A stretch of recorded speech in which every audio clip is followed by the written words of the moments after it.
सभी को सलाम, नमस्कार, आदाब, सत श्री अकाल, जय हिंद, जय भारत। उम्मीद करता हूँ आप सभी ठीक होंगे। कुछ लोगों तक पहुंचा देता हूँ, शेयर कर देता हूँ, उसके बाद मैं अपनी बात रखता हूँ। यकीन है कि आप सब ठीक नहीं हैं, लेकिन फिर भी एक उम्मीद है कि शायद आप सब ठीक हों। जो भाई भी सुन रहे हैं वो शेयर ज़रूर कर देंगे ताकि दूसरे तक पहुंच जाए, क्योंकि वैसे भी ये आईडी ज़्यादा दूर तक नहीं गई है, क्योंकि अभी शुरुआती आईडी है, अभी शुरुआत हुई है इस आईडी की, तो लोगों तक नहीं पहुंची है। बात करेंगे इस्लाम और नरसिम्हानंद सरस्वती पर। ज़रूरी है बात करना। बहुत सारे लोग ये भी कहते हैं कि साहब इन चीज़ों को छोड़ देना चाहिए, साहब इन चीज़ों को इग्नोर कर देना चाहिए, साहब इन चीज़ों पे बात नहीं करनी चाहिए।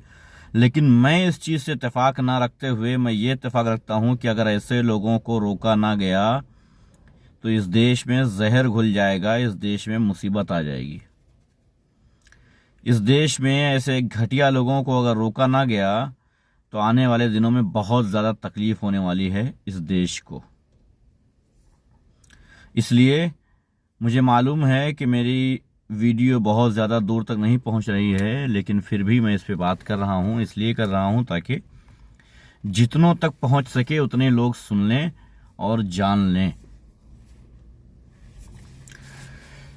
मैं सैयद एहतशाम रिजवी बता देना चाहता हूं भारतवासियों को, बहुत अच्छे से ये समझा देना चाहता हूं, ये बता देना चाहता हूं कि किसी भी धर्म की रक्षा करना अलग होता है और किसी धर्म को नीचा दिखाना अलग होता है।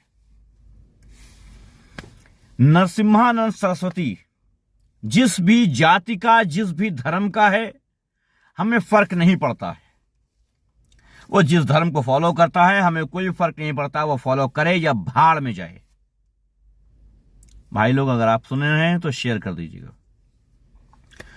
भाड़ में जाए।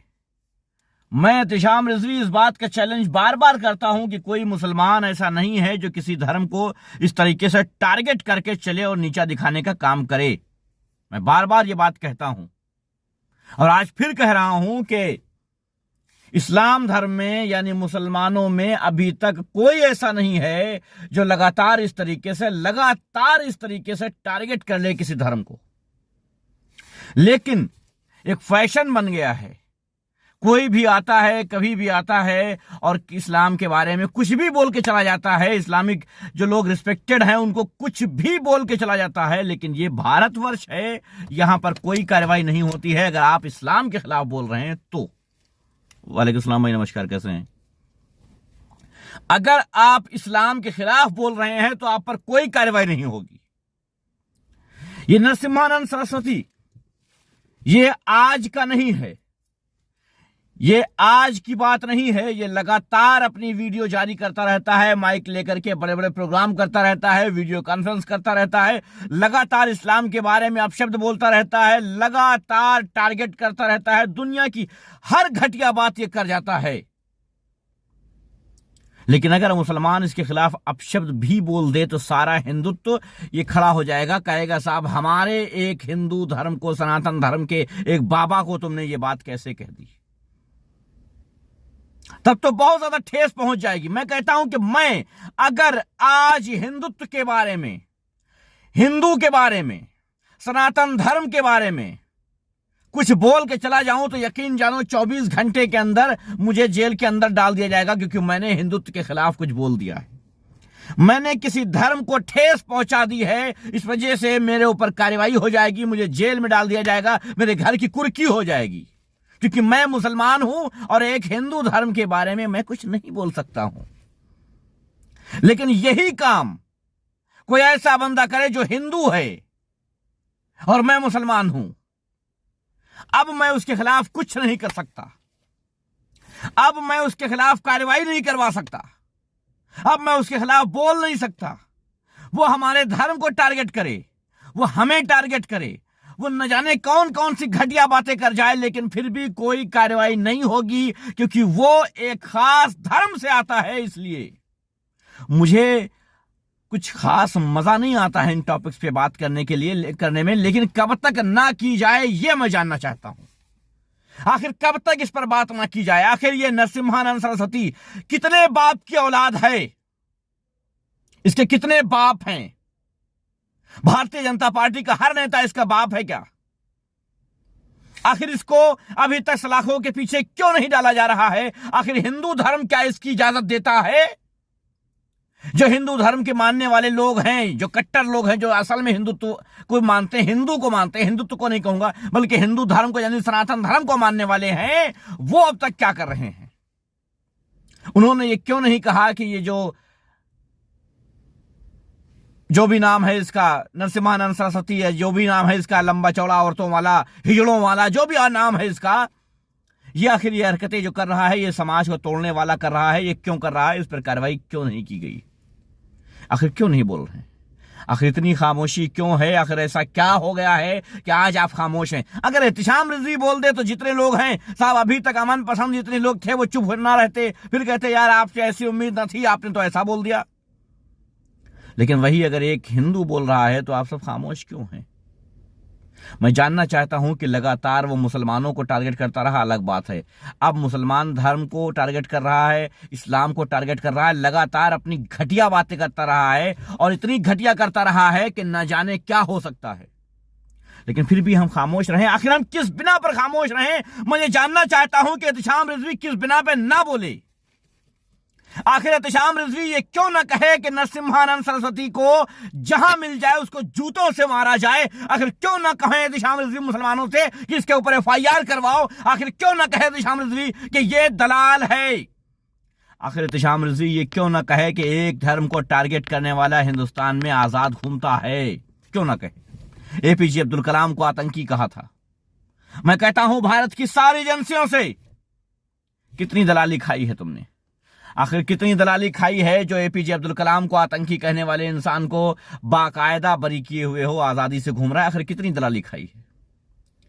इस्लाम धर्म को टारगेट करना आज का फैशन बन गया है। कोई आता है नया लंगरूट, कोई आता है और इस्लाम धर्म को टारगेट करके चला जाता है आसानी से। आखिर क्यों? आखिर क्या वजह है? रीजन क्या है? नाम अल्लाह। आखिर क्या वजह है? क्या दिक्कत आ रही है इस देश में कि आज मुसलमानों का रहना जीना हराम कर दिया गया है इस देश में? क्यों? मेरी फेसबुक आईडी लगातार बैन की जा रही है, पेज बैन किया जा रहा है, और यह कहा जा रहा है कि कम्युनिटी गाइडलाइंस फॉलो नहीं किया है आपने। मैं जानना चाहता हूं, सोशल मीडिया पे लाखों की तादाद में ऐसी वीडियोस हैं जो इस्लाम धर्म को टारगेट कर रही हैं, घटिया बातें बोल रही हैं, घटिया तर्क दे रहे हैं, अनाप शनाप बोल रहे हैं, गालियां दे रहे हैं, न जाने क्या क्या कर रहे हैं। वो कम्युनिटी गाइडलाइंस को फॉलो कर रहे हैं क्या? अगर मैं उनको गलत बोल रहा हूं तो मैं कम्युनिटी गाइडलाइंस को जो है फॉलो नहीं कर रहा हूं। वाह रे वाह दोगलों! क्या मैं ये मान लूं कि भारत में दोगलोपन की संख्या बहुत ज्यादा हो गई है? क्या मैं ये मान लूं कि सामने से गले लगाने वाले पीठ में छुरा भोग रहे हैं? क्या मैं ये मान लूं कि हमारे देश में सिर्फ और सिर्फ नामर्द रहते हैं, मर्द की जबान बोलने वाला कोई नहीं रहा है? क्या मान लूं मैं? आखिर कोई इंसान एक तर्क दे दे कि हम इस देश में ये कैसे मान लें कि ये देश हिंदू मुसलमान की एकता वाला देश है। इस देश में कानून ऐसा है, संविधान ऐसा है, सिस्टम ऐसा है कि किसी को ऊंच नीच नहीं समझता है, आगे पीछे नहीं समझता है, छोटा बड़ा नहीं समझता है, सबको बराबर समझता है। कैसे मान लूं? मैं सभी मुसलमानों से कहता हूं, सभी मुसलमानों से, यति नरसिम्हानंद सरस्वती ये जहां मिल जाए, जिस तरीके से मिल जाए, हाथ, जूता, लात, लाठी, जो मिल जाए उससे इसको पीटना शुरू कर दो। इससे इसको पीटना शुरू कर दो। अगर इनका इलाज नहीं किया गया तो इनके नाजायज औलादे लगातार यही हरकतें करेंगे, इसलिए इनका इलाज बहुत जरूरी हो गया है। इनका इलाज अब बहुत जरूरी हो गया है। अब सीधी उंगली से घी नहीं निकलने वाला, अब उंगली को टेढ़ी कर देना होगा। मैं इस तरह की बातें नहीं करता हूं, मैं इन बातों से इत्तेफाक नहीं रखता हूं, लेकिन कब तक ना रखा जाए इन बातों से इत्तेफाक? आखिर कब तक ये कहा जाए कि छोड़ो साहब हम तो अमन पसंद हैं, छोड़ो साहब हम, कब तक हम अमन का एक झंडा लेकर के, मशाल लेकर के अकेले घूमेंगे साहब? नाथूराम गोडसे को पूजने वाले, महात्मा को बुरा कहने वाले जब जो चाहें कर लें और हम कहें कि साहब हम तो अमन पसंद लोग हैं, साहब गले लगा लेंगे। नहीं, हम गले नहीं लगाएंगे, हम गला तोड़ देंगे। हम गले नहीं लगाएंगे, गला लगाना बहुत हो गया साहब। हमारी खामोशियों ने आज हमें जलील कर दिया है, हमारी खामोशियों ने आज हमें नीचा कर दिया है, हमारी खामोशियों ने आज हमें दबा दिया है। इस वजह से ज्यादा खामोशी बेहतर नहीं है, ज्यादा खामोशी बेहतर नहीं है। मैं हर मुसलमान से कहता हूं, ये नरसिम्हानंद सरस्वती या इसके फॉलोअर्स जहां मिल जाएं, जैसे मिल जाएं वैसे मारना शुरू कर दो इनको, जैसे मिल जाएं। और मैं चैलेंज करता हूं, आप मारना शुरू कर दो, जो कहोगे मैं मदद करूंगा हर तरह से। 1 रुपया से लेकर के 1 करोड़ रुपया तक मैं मदद करूंगा, मैं मदद करूंगा, कैसे भी मदद करूं, मैं मदद करूंगा। क्योंकि जब तक ये हरकतें नहीं शुरू होंगी तब तक कुछ नहीं होगा। जब तक इन लोगों की औकात नहीं बताई जाएगी तब तक ये ऐसे ही होता रहेगा। मैं बहुत आजिज आ गया हूं इस चीजों से। मैं सारे हिंदू भाइयों से पूछना चाहता हूं कि आखिर हिंदू धर्म में मुझे तुम अपने रामायण, अपने गीता में एक ऐसी चीज दिखा दो जहां पे ये लिखा है कि दूसरे धर्म को टारगेट करना तुम्हारे धर्म के लिए बेहतर है। धर्म की रक्षा क्या होती है? क्या होती है धर्म की रक्षा? दूसरे के धर्म को नीचा दिखाना, दूसरे के धर्म को गालियां देना, यही है आपका धर्म? अगर मैं ये कहूं कि हिंदू धर्म यह सिखाता है कि वो मुसलमानों को मारो, मुसलमानों के धर्म को नीचा दिखाओ, तो क्या बुरा कहूंगा मैं? क्या बुरा कहूंगा? अगर आपको बुरा लग रहा है तो आइए, आप आइए और मुझसे कहिए कि नहीं शाम रज़ी तुम गलत बोल रहे हो, ऐसा नहीं है। तो मैं सीधे यही सवाल करूंगा, ऐसा नहीं है तो आप अभी तक खामोश क्यों बैठे थे? आप अभी तक खामोश क्यों हैं? आखिर आप क्या चाहते हैं? क्या हमारे बारे में कोई कुछ भी बोल के चला जाए और हम खामोशी अख्तियार करके चुप रहें? हम चुप रहें? आखिर कब तक और क्यों? हम कब तक चुप रहें और क्यों चुप रहें? कोई तो वजह बताओ कि हां हम चुप रहें। कोई तो वजह मालूम हो जाए कि हम चुप क्यों रहें। क्या हम इस देश में इसीलिए रुके हैं कि तुम जब चाहो हमें जलील कर दो और हम खामोशी से मजे देखते रहें? क्या हम इस देश में इसीलिए अपनी जानें कुर्बान करते हैं कि तुम जब चाहो हमें जलील कर दो और हम आंखें बंद करके देखते रहें? नहीं साहब, इस देश में रहने का बराबर का हक हमारा भी है, बराबर की रिस्पेक्ट लेना हमारा भी हक है। जितनी इज्जत करोगे हम उतनी इज्जत करेंगे। जैसे ही जरा से तुमने उंगली टेढ़ी की, जबान टेढ़ी की, तो साहब याद रखना कि हम घूसा भी टेढ़ा करना जानते हैं। इसलिए हम हर मुसलमान से कह देते हैं, आज मैं शाम रिजवी अपनी इस वीडियो के जरिए हर मुसलमान से कह देता हूं कि आपको ये यतीनंद सरस्वती जो भी ये हिजड़ा है, इस हिजड़े को जहां देखो वहां मारना शुरू कर दो, और जिस तरीके से इसके फॉलोअर जहां मिले वहां मारना शुरू कर दो इनको। यही रास्ता बचा है, यही रास्ता बचा है, मजबूरी। क्योंकि साहब हमारे साथ ना कानून है, न सरकार है, न शासन है, न प्रशासन है, और न भारत के लोग हैं। भारत के लोग भी नहीं है, याद रखना। मैं शुरू से देखता आ रहा हूं, नहीं है, नहीं है। 2, 4, 10% लोग जो हैं वो मजबूर हैं। वो अगर हमारी तरफ से बोलेंगे तो वही दबा दिए जाएंगे, वही मार दिए जाएंगे। इसलिए वो उनकी खामोशी बनती है। 2, 4, 10% है। इसलिए भारत की एक बहुत बड़ी आबादी, बहुत बड़ी तादाद में एक बहुत बड़ी आबादी मुसलमानों के खिलाफ एकदम तैयार बैठी है। उसको मौका मिलना चाहिए मुसलमान को जलील करने का, मुसलमान को खत्म करने का। लेकिन शायद वो कौम ये भूल गई है कि तुम तो तुम हो, तुम्हारे नाजायज बाप जो थे वो भी नहीं मिटा पाए हैं, और तुम्हारी नाजायज औलादें जो होंगी वो भी नहीं मिटा पाएंगी। ये याद रखना। बहुत बहुत शुक्रिया आप सबका।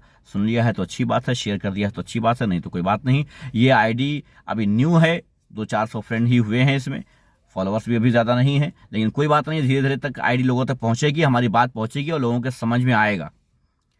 जितनी आईडी मेरी बंद की जाएंगी मैं उतनी नई आईडियों से आ जाऊंगा। मुझे कोई टेंशन नहीं, यहां देखने वाला 1 हो या 1 करोड़, मुझे इससे फर्क नहीं पड़ता। मुझे फर्क इससे पड़ता है कि सुनने वाला जो है उसके जहन में मेरी बातें बैठ रही हैं या नहीं। ठीक है, धन्यवाद। जय हिंद, जय भारत।